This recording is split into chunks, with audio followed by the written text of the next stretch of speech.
नहमदु नसल्ली अला रसूलिल करीम अम्मा बाद फ़ाउज़ु बिल्लाहि मिनश शैतानिर रजीम बिस्मिल्लाहिर रहमानिर रहीम रब्बि इश्रह ली सदरी व यस्सिर ली अमरी वहलुल उक़दतम मिन लिसानी यफ़क़हू क़ौली। अस्सलामु अलैकुम रहमतुल्लाहि व बरकातुहू। हम पारा नंबर 21 सूरह लुक़मान पर आ गए हैं।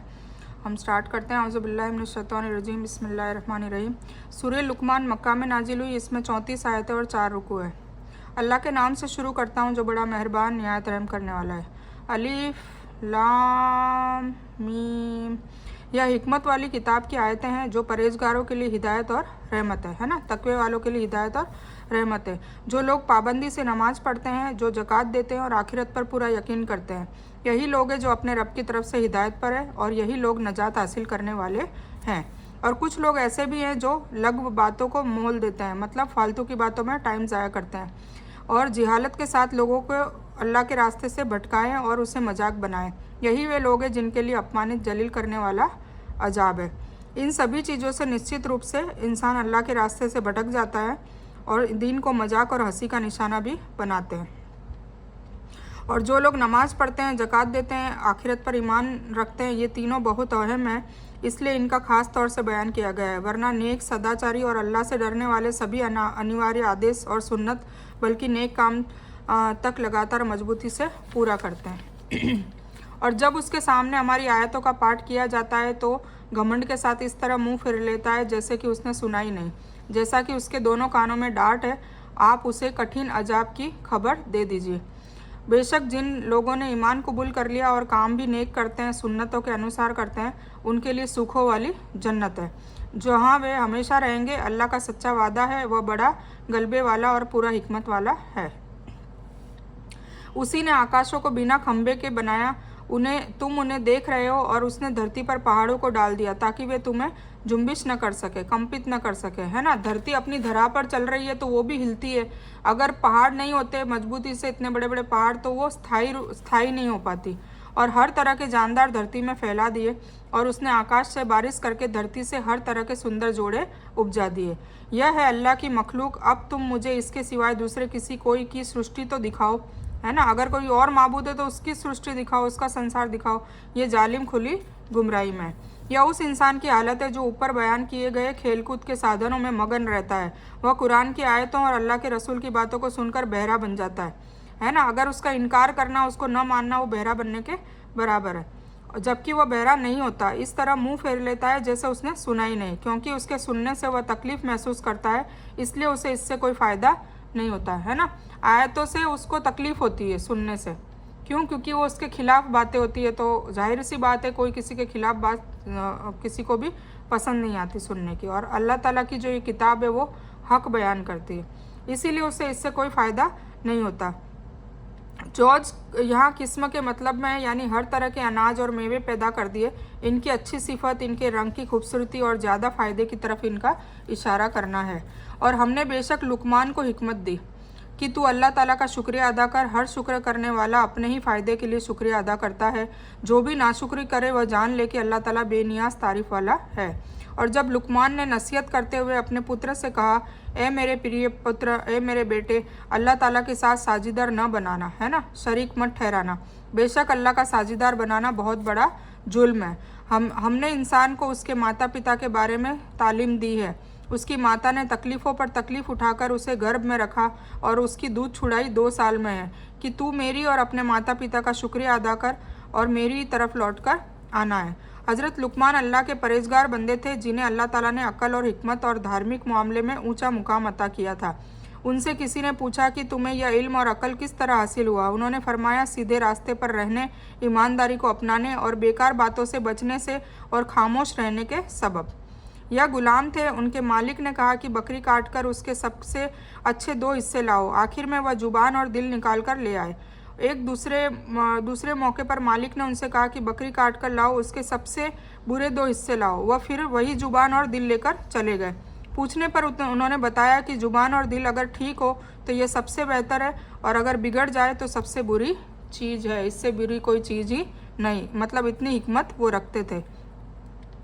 तौहीद और अल्लाह की इबादत के साथ ही माता पिता के साथ अच्छा सलूक करने पर जोर दिया गया है। इससे तालीम की अहमियत मालूम होती है। इसका मतलब यह है कि माता के गर्भ में बच्चा जिस तरह बढ़ता है, माँ पर बोझ बढ़ता जाता है, जिससे माँ कमज़ोर होती चली जाती है। माँ की इन तकलीफ़ों के बयान ने उस तरफ भी इशारा मिलता है कि माँ बाप के साथ अच्छा सलूक करते वक्त माँ को तरजीह दी जाए, जैसा कि हदीस में भी आता है। और अगर वे दोनों तुझ पर इस बात का दबाव डालें कि तू मेरे साथ साझीदार बना जिसका तुझे इल्म न हो, तो तू उनका कहना न मानना, लेकिन दुनिया में उनके साथ भलाई से बसर करना और उनके रास्ते पर चलना जो मेरी तरफ झुका हुआ हो। तुम्हारा सबका लौटना मेरी ही तरफ है। तुम जो कुछ करते हो उससे फिर मैं तुम्हें बाखबर कर दूंगा। प्यारे बेटे, अगर कोई चीज़ राई के दाने के बराबर हो, फिर भी वह अगर किसी पत्थर के नीचे हो या आकाशों में हो या धरती में हो, उसे अल्लाह ताला ज़रूर लाएगा। अल्लाह ताला बड़ा बारीक देखने वाला और जानने वाला है। लुकमान जो है वो अपने बेटे को ये नसीहतें दे के जा रहे हैं। ए मेरे प्यारे बेटे, तू नमाज कायम रखना, अच्छे कामों के लिए हुक्म देना, बुरे कामों से रोकना। अगर तुम पर मुसीबत आए तो सब्र करना। यकीन करो यह बड़े ताकीदी कामों में से है। और लोगों के सामने अपने गाल न फूला और धरती पर अकड़ कर घमंड से न चल। किसी तकब्बुर घमंडी इंसान को अल्लाह ताला पसंद नहीं करता। यानी घमंड न करो कि लोगों को हकीर समझना, और जब वे तुझसे बात करना चाहे तो तुम उनसे मुंह फेर लो या बातचीत करते वक्त उनसे मुंह फेर रखो।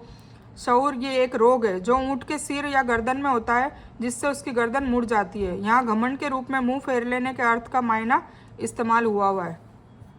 और अपनी चाल में दरमियानापन रख और अपनी आवाज़ धीमी रख। बेशक बहुत बुरी आवाज़ गधे की आवाज़ है। मतलब बहुत चिल्ला चिल्ला के बोलना गधे की आवाज़ से सिमिलेंस करके बताया गया है। क्या तू नहीं देखता कि अल्लाह ताला ने धरती और आकाश की हर चीज़ को हमारी सेवा में लगा रखा है और तुम्हें अपनी खुले और छिपे एहसान पूरे तौर पर कर रखी है। और कुछ लोग अल्लाह के बारे में बिना इल्म, बिना हिदायत और बिना रोशन किताब के झगड़ा करते हैं, है ना। कई बार इल्मी गुफ्तगू पे झगड़ा होता है, जबकि उनको पूरे इल्म का नॉलेज ही नहीं होता। मतलब उनको पता ही नहीं होता कि पूरा इल्म है क्या और सच्चा दीन है क्या। फालतू दीन को उसमें शामिल करके और उसके लिए झगड़ते रहते हैं। जब उनसे कहा जाता है कि अल्लाह ताला की नाजिल की हुई प्रकाशना की पैरवी करो, है ना। जब भी दीन के बारे में लड़ाई होती तो सबसे पहली बात होती है अल्लाह ताला की वही, मतलब ये कुरान पाक, इसकी पैरवी करने का अल्लाह ताला ने बार बार जोर दिया गया है। तो कहते हैं कि हमने तो जिस रास्ते पर अपने बुजुर्गों को पाया है उसी की इत्तबा करेंगे। हर कौम का यही रोग रहा है और आज भी मुसलमानों में पाया जाता है कि अपने बुजुर्गों का जो भी उन्होंने देखा हुआ है, चाहे वो दीन में हो ही नहीं, उसकी वो पैरवी करते रहते हैं, चाहे शैतान उनके बुजुर्गों को नरक के अजाब की तरफ बुलाता हो। और जो इंसान अपने चेहरे को खुद के अल्लाह के ताबे कर दे और वह है भी परहेजगार, तो बेशक उसने मजबूत कड़ा थाम लिया है। सभी अमल का नतीजा अल्लाह की तरफ है। और काफिरों के कुफ्र से आप दुखी न हो, आखिर में उन सभी का लौटना हमारी तरफ ही है। उस समय उनके किए को हम उन्हें बता देंगे। बेशक अल्लाह ताला दिलों के भेदों तक जानता है। यानी चाल इतनी धीमी रखने का कहा है कि जैसे कोई रोगी हो और इतनी तेज चाल से हो कि मान सम्मान के खिलाफ हो। और चीख चिल्ला कर बात न कर, ये इसके लिए मना किया है क्योंकि अगर ऊंची आवाज़ में बात करना प्यारा होता तो गधे की आवाज़ सबसे अच्छी समझी जाती, लेकिन ऐसा नहीं है, बल्कि गधे की आवाज़ सबसे बुरी और घृणित नापसंदीदा मानी जाती है। इसलिए हदीस में आता है कि गधे की आवाज़ सुनो तो शैतान से पनाह मांगो। मतलब आउज़ुबिल्लाहि मिनश शैतानिर रजीम बोलना होता है गधे की आवाज़ सुने तो।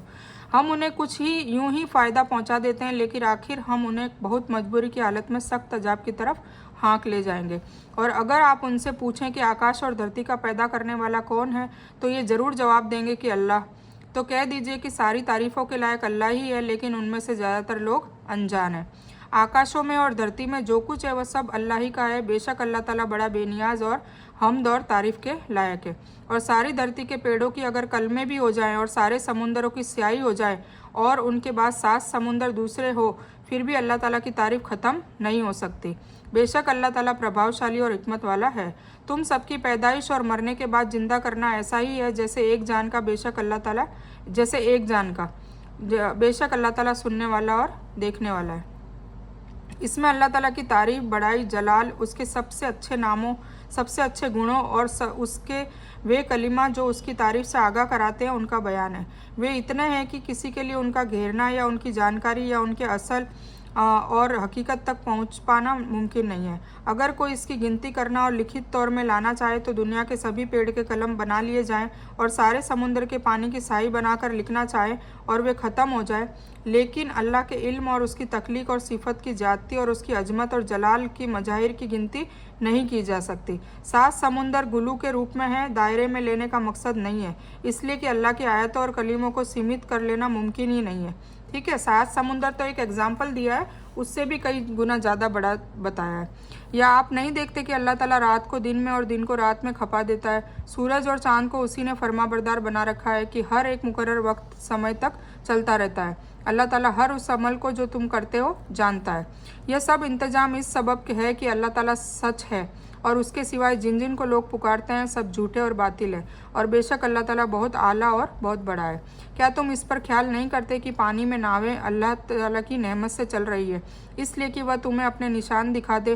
बेशक इसमें हर सब्र करने वाले और शुक्रगुजार के लिए बहुत सी निशानियाँ हैं। और जब तुम उन पर धाराएँ और उन छतरों की तरह छा जाती है तो वे बहुत यकीन करके अल्लाह ताला को ही पुकारते हैं, और जब अल्लाह ताला उन्हें छुटकारा दिलाकर थल की तरफ पहुंचा देता है तो फिर कुछ उनमें से संतुलित एतदाल पर रहते हैं और हमारी आयतों का इनकार वही करते हैं जो वादा तोड़ने वाले और नाशुक्रे हो। यानी रात का कुछ भाग लेकर दिन में शामिल करता है, जिससे दिन बड़ा और रात छोटी हो जाती है, जैसे गर्मी के मौसम में होता है। फिर दिन का कुछ भाग लेकर रात में शामिल कर देता है, जैसे जिससे दिन छोटे और रात बड़ी हो जाती है, जैसे सर्दी के मौसम में होता है। लोगों, अपने रब का डर रखो और उस दिन का भय रखो जिस दिन पिता अपने पुत्र को कोई लाभ नहीं पहुंचा सकेगा और न पुत्र अपने पिता को तनिक भी लाभ पहुंचाने वाला होगा। याद रखो, अल्लाह का वादा सच्चा है। देखो, तुम्हें सांसारिक जीवन धोखे में न डाल दे और न धोखेबाज तुम्हें धोखे में डाल दे। मतलब तुम्हें दुनिया की मोहमाया भी धोखे में न डाल दे और इब्लिस भी धोखे में न डाल दे, इससे बचना है। और मैदान असर में न बाप बेटे के काम आएगा न बेटा बाप के, सब अपने अपने आमालों की हिसाब से उनको नतीजा मिलेगा। बेशक अल्लाह ताला ही के पास क़यामत का इल्म है, वह बारिश करता है और माँ के गर्भ में जो है उसे जानता है। कोई भी नहीं जानता कि कल क्या कुछ कमाएगा, न किसी को यह मालूम है कि किस धरती पर मरेगा। याद रखो, अल्लाह ताला ही पूरे इल्म वाला और सच्चाई जानने वाला है। हदीस में आता है कि 5 चीज़ें गैब की कुंजियाँ हैं जिन्हें अल्लाह के सिवा कोई नहीं जानता। जैसे कि क़यामत के करीब होने की निशानी तो नबी सल्लल्लाहु अलैहि वसल्लम ने बयान की है, लेकिन क़यामत के आने का निश्चित वक्त जो है अल्लाह के सिवाय किसी को नहीं पता, किसी फरिश्ते को नहीं पता, किसी भेजे गए रसूल को भी नहीं पता। फिर बारिश का जो मसला है वो ऐसा ही है। निशानी और इशारे से अंदाज़ा तो लगाया जा सकता है, लेकिन यह बात हर इंसान के तजुर्बे और दर्शन में नहीं है कि वो अंदाजे कभी सही होते हैं कभी गलत। यहाँ तक मौसम विभाग का ऐलान भी ठीक नहीं होता, जिससे मालूम होता है कि बारिश का भी निश्चित इल्म जो है वो अल्लाह के सिवाय किसी को नहीं। फिर माँ के गर्भ में मशीन के जरिए लोग जिनसी का अधूरा अंदाजा तो शायद मुमकिन है लगा लेते हैं कि लड़का है या लड़की, लेकिन माँ के गर्भ में पलने वाला यह बच्चा नसीब वाला है, बदनसीब है, पूरा है, अधूरा है, खूबसूरत होगा, बदसूरत होगा, काला होगा, गोरा होगा, ये सारी बातों का इल्म अल्लाह के सिवा किसी को नहीं है। इंसान कल क्या करेगा ये भी किसी को पता नहीं, वे दीनी काम होगा या दुनियावी होगा, किसी को आने वाले कल के बारे में इल्म नहीं है। वह उसकी ज़िंदगी में आएगा भी या नहीं, और अगर आया भी तो वह उसमें क्या कुछ करेगा। मौत कहाँ आएगी, घर में से या घर से बाहर, अपने देश में या प्रदेश में, जवानी में आएगी या बुढ़ापे में, अपने दिल की तमन्ना पूरी होने के बाद या पहले, ये किसी को भी इल्म नहीं है। ठीक है, तो इस बयान को मैं यही मुकम्मल करती हूँ। इस बयान में कुछ भी सही अच्छी दीन की अच्छी बात और हक बात आई है वो सिर्फ़ और सिर्फ अल्लाह की तरफ से है, और बुरी या गलत बात जो गलती से या जज्बात में आकर मेरे मुंह से कुछ भी गलत वर्ड या कोई बात निकल गई हो तो मेरी तरफ से है, और इस गलती के लिए मैं अल्लाह अज़्ज़ व जल से आप सभी लोगों से माफ़ी की तलबगार हूँ।